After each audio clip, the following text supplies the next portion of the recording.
আসসালামু আলাইকুম প্রিয় মৎস্য চাষী ভাইরা, দেশ এবং দেশের বাইরে থেকে যারা আমার ভিডিওটি দেখতেছেন, আশা করি আপনারা সকলেই ভালো আছেন। তো ভিডিওতে কথা বলছি আমি মোহাম্মদ সাইফুল ইসলাম, আমার ঠিকানা ত্রিশাল, ময়মনসিংহ। তো আজকের এই ভিডিওতে আলোচনা করব মাত্র 20 শতক পুকুরে কিভাবে 150 মণ শিং মাছ উৎপাদন করবেন। তো কিছু ওষুধ আছে, পানির যত্ন ওষুধ নিয়মিত ব্যবহার করলে দেখা গেছে পুকুরের কোয়ালিটি ভালো হলে 10টা পুকুরে চাষ করে 10টা থেকেই ভালো রেজাল্ট পাওয়া যাচ্ছে বর্তমানে। আবার যারা না বুঝে করতেছে, না জেনে, দেখা যাচ্ছে তাদের একটা পুকুরে চাষ করে একটা থেকেই লস খাচ্ছে। তো কিভাবে চাষ করলে আপনি 10টা পুকুরে চাষ করলে 10টা থেকেই ভালো রেজাল্ট পাবেন, এই বিষয়ে বিস্তারিত আলোচনা করব। তো ভিডিওটি স্কিপ না করে দেখতে থাকুন। তো আমি সকল প্রজাতির মাছের পোনা চাষ করে সারা বাংলাদেশে সেল দিয়ে থাকি, পাশাপাশি খোঁজখবর রাখি, পরামর্শ দিয়ে থাকি। যে কোনো রোগ হোক, আল্লাহর রহমতে ট্রিটমেন্ট আছে, গ্যারান্টি দিয়ে চিকিৎসাও দিয়ে থাকি। তো কারো ভালো মানের পোনা লাগলে অবশ্যই ভিডিও স্ক্রিনে দেওয়া নাম্বারে যোগাযোগ করবেন। তো 20 শতক পুকুরে যদি আপনি 150 মণ শিং মাছ উৎপাদন করতে চান, তাহলে পুকুরের কোয়ালিটি হতে হবে এঁটেল মাটি হলে ভালো হয়। পুকুরের গভীরতা 6 ফিট থেকে 8-10 ফিট এর ভিতরে থাকলেই চলে, সর্বনিম্ন 6 ফিট থাকলে ভালো হয়। তারপর পুকুরের চতুর্পাশে গাছপালা না থাকলে ভালো হয়, কারণ গাছের পাতা পড়ে পুকুরে পানি নষ্ট হয়, গ্যাস হয়, অ্যামোনিয়া হয়, বিভিন্ন রোগবালাই আক্রমণ করে। সেজন্য যদি পুকুরের চতুর্পাশে গাছপালা থাকে, অবশ্যই ডালপালাগুলো কেটে ফেলবেন, নেটিং ব্যবহার করবেন পুকুরে, যেন গাছের পাতা না পড়ে। আর পুকুর শুকিয়ে আগের যা পাতা পড়ছিল ওইগুলো সব ভালো করে বেছে ফেলে দিতে হবে। তারপর পুকুরের তলায় প্রতি শতাংশ হারে 1 কেজি করে চুন ভালো করে গুলে ছিটিয়ে দিতে হবে। যাদের পুকুর শুকানো সম্ভব না হয় তারা কল করবেন, ফোন দিবেন, ইমো হোয়াটসঅ্যাপ আছে এই নাম্বারে। তো ওই পুকুর আলাদাভাবে রেডি করার সিস্টেম আছে।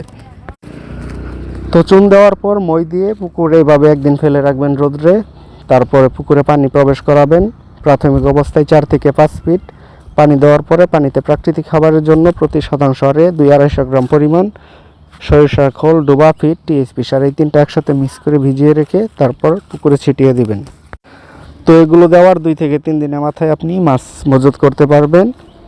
পুকুরে মাছ ছাড়ার পর যেদিন মাছটা ছাড়বেন ওই দিন পুকুরে যদি অক্সিজেন ট্যাবলেট দেন বা এনার্জি প্লাস, তাহলে ভালো হয়। মাছ ছাড়ার সাথে সাথে যদি সকালে মাছ ছাড়েন, ওই দিনই দুপুরবেলা জীবাণুনাশক করে দিবেন। জীবাণুনাশক করার পর 2 দিন এভাবে পুকুরটা এভাবে ফেলে রাখবেন। খাবার না দেওয়াটা ভালো হয়। নতুন পুকুরে মাছ ছাড়ার পর 2 দিন খাবার না দিলে ভালো হয়। 3 দিনের মাথা থেকে খাবার ব্যবহার করবেন, পাউডার নার্সারি। তো 20 শতকে 1.5 লাখ মাছ চাষে দিতে হবে। যদি 150 মণ মাছ উৎপাদন করতে চান, মিডিয়াম সাইজ ঘাটতি হওয়ার পরেও আপনি অনায়াসে 150 মণ মাছ পাবেন মিডিয়াম সাইজে বিক্রি করলেও।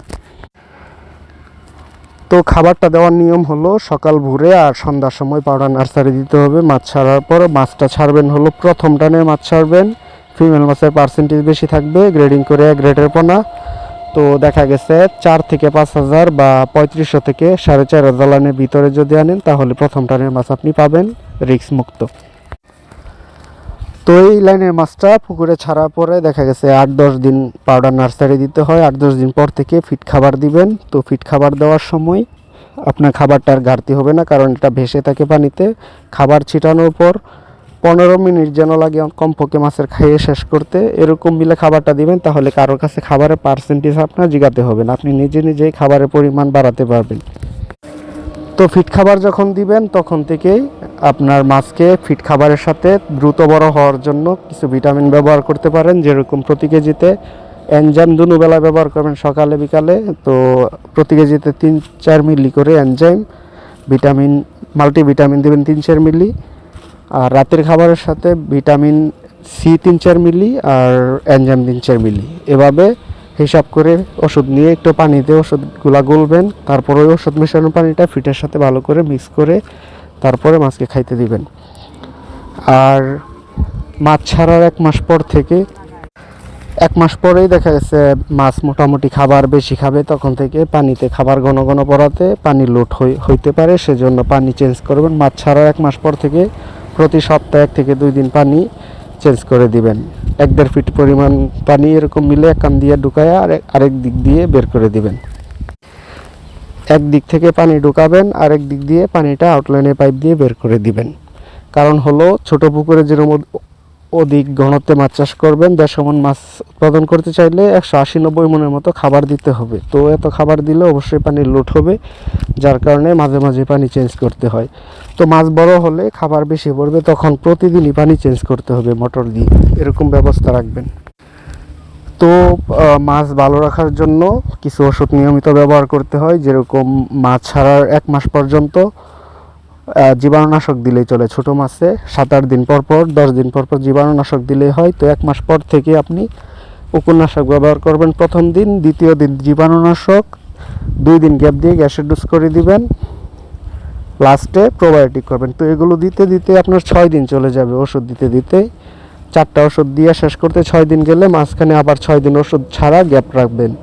6 দিন পর থেকে আবার এই উকুননাশক দিয়ে শুরু করবেন। তাহলে আপনার মাছ ইনশাআল্লাহ কোনো রোগবালাই হবে না, ভালো থাকবে। তো এভাবে যদি আপনি চাষ করেন তাহলে 10টা পুকুরে চাষ করলে 10টা থেকে ইনশাআল্লাহ ভালো রেজাল্ট পাবেন। তো ভিডিওতে এত কিছু ভালো করে বোঝানো যায় না, ভিডিওটা অনেক লম্বা হয়ে যাচ্ছে।